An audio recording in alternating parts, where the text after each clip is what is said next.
हाँ जी भाई लोग, कैसे हो सभी।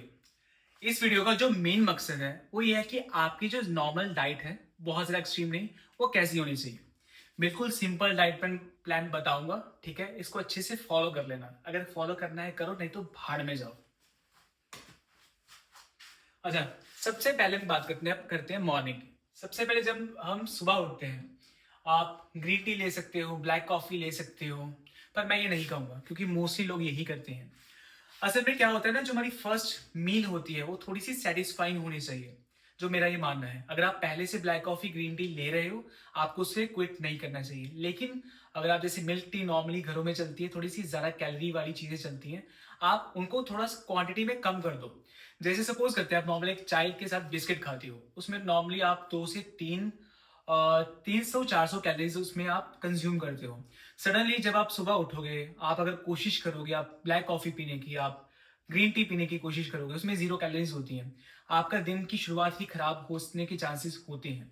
तो मैं आपको इसमें ये रेकमेंड करूंगा कि आप स्टार्टिंग में ऐसा कीजिए कि चाय जो 300 400 ml की जो आपकी चाय होती है, साथ में बिस्किट होता है कुछ भी, उसको आप चाय की क्वांटिटी आधी कर दीजिए और बिस्किट्स की क्वांटिटी भी आधी कर दीजिए।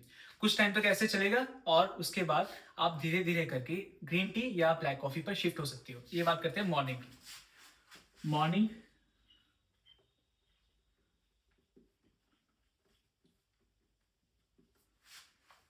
ग्रीन टी,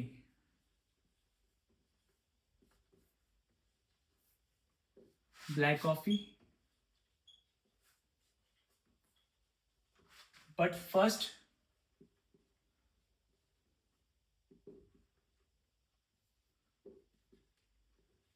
reduce the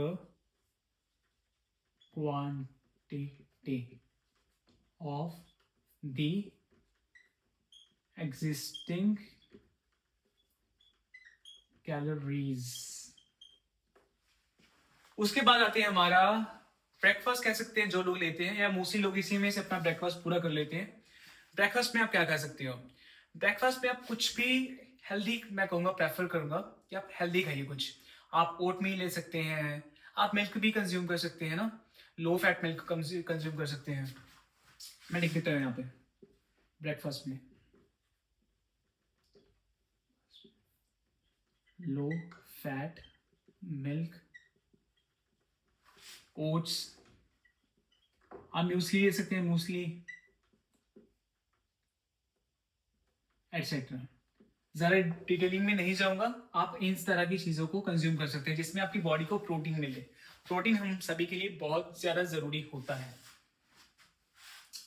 अच्छा, इसके अलावा एक बहुत ज़रूरी बात, आपको जब भी आप डाइटिंग पे होते हो या आपको बॉडी का फैट रिड्यूस करना है, आपको शुगर्स को कम करना बहुत ज़रूरी होता है। मैं क्विट करने की बात नहीं करूंगा, लेकिन क्योंकि क्विट के अंदर क्या होता है कि जब आप उसको क्विट करने की कोशिश करते हो तो बहुत ज़्यादा डिफिकल्ट होता है। आप धीरे धीरे करके आराम से 1 2 3 महीने लगा के जब उसको धीरे धीरे कम करते हो तो ऑटोमेटिकली आपकी शुगर्स कम होने के चांसेस बढ़ जाते हैं। जब आप सडनली क्विट करते हो 2 3 दिन 4 दिन, आपको मुश्किलें आती है, बहुत मुश्किल होता है शुगर को क्विट करना।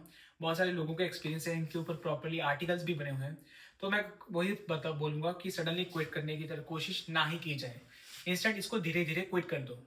तो लिख देता हूं मैं, क्विट शुगर्स स्लोली। ठीक है, ये वो जरूरी पॉइंट है।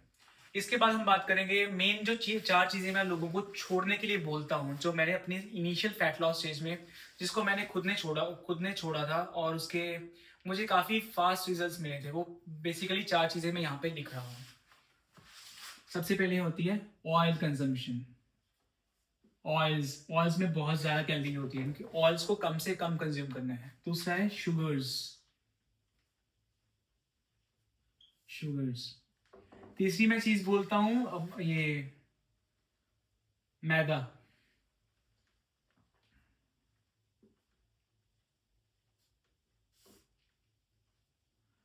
और जो चौथी चीज वो मैं बोलता हूं, ज्यादा फास्ट फूड की सभी चीजें, जो भी चीजें बाहर से आती हैं वो सभी चीजें फास्ट फूड। ठीक है, ये तो बेसिक एलिमेंट्स हो गए जो हमें नॉर्मली घरों में भी होते हैं, जिसको छोड़ना बनता ही है, लेकिन फास्ट फूड को आप जितना जल्दी क्विट करोगे उतने आपके फैट लॉस के चांसेस बढ़ेंगे। एटलीस्ट आप हफ्ते में एक बार कंज्यूम कर सकते हो, मतलब नॉर्मली करते हैं सभी, लेकिन इसको रोज कंज्यूम करना I don't think it's a good idea. So fast food in सभी चीज़ों को क्विट करो ए सैप। अच्छा, ब्रेकफास्ट हो गया, तो हमारा अब बात करते हैं लंच की। लंच में भैया आप लो अपनी रोटी। सबसे बेस्ट चीज़ है दुनिया की सबसे बेस्ट चीज़ है रोटी। रोटी लो, सब्जी लो, जो भी आप खाते हो, वेजिटेरियन हो, ठीक है। एग्स ले सकते हो अगर आप ले सकते हो तो, ठीक है। और सैलेड्स लो, सैलेड्स लो, इतना बहुत है। बस लिमिटेड क्वांटिटी में, जितनी आपको भूख लगी है उससे थोड़ा सा कम। फिर बात करते हैं इवनिंग स्नैक्स की। वो आप अपने अकॉर्डिंगली ले सकते हो। कुछ ड्राई फ्रूट्स हो सकते हैं, फ्रूट्स हो सकते हैं, ठीक है। ये सब चीज़ें देख लो अपने हिसाब से। वो आपको ब्रेकफास्ट में भी आप फ्रूट्स कंज्यूम कर सकते हो। इवनिंग इवनिंग स्नैक्स में फ्रूट्स और ड्राई फ्रूट्स डाल देता हूँ मैं। ड्राई फ्रूट्स और फ्रूट्स, ओके। अब बात करते हैं हम डिनर की। डिनर में मैं स्ट्रांगली सजेस्ट करूंगा कि आप जितना भी खाते हो उसका 50% ही कंज्यूम करो। 50, जो भी खाते हो कंज्यूम इन डिनर। बहुत ही सिंपल डाइट प्लान है, बिल्कुल सिंपल है, कुछ नहीं है। आपको मेनली इन चीज़ों के ध्यान रखना है। जब आप इन चीज़ों को क्विट कर दोगे, ठीक है, कम कर दोगे लाइफ में, आपकी लाइफ ऑटोमेटिकली, आपकी लाइफ का जो बॉडी फैट है वो कम हो जाएगा आपकी बॉडी का। आपकी लाइफ बहुत इंप्रूव होने लगेगी, क्योंकि जब आपकी बॉडी का फैट कम होता है ना, आपकी बॉडी और ज़्यादा एक्टिव होती है, और बॉडी के एक्टिव होने से आपको स्ट्रेस कम होता है, और आप बहुत ज़्यादा, आपका माइंड एक्टिव होता है। तो बेसिकली ये बहुत ही सिंपल चीज़ है, इसको मैंने कुछ कॉम्प्लिकेट नहीं किया, कुछ बहुत ज़्यादा चीज़ें ऐड नहीं की हैं। सिर्फ ये सादा सिंपल संतुलित आहार है जो आपको कंज्यूम करके आप अपनी बॉडी को बेस्ट शेप में लेके जा सकते हो, best of the best shape में। इसकी जरा और डिटेलिंग में पर्सन टू पर्सन बाकी डाइट बनती होती है। ये डाइट सभी के लिए है, बच्चे से लेके बूढ़े तक सभी के लिए है। चलो बस आज की वीडियो में बस इतना ही। मैं आपसे मिलूंगा अपनी अगली वीडियो में। Bye bye.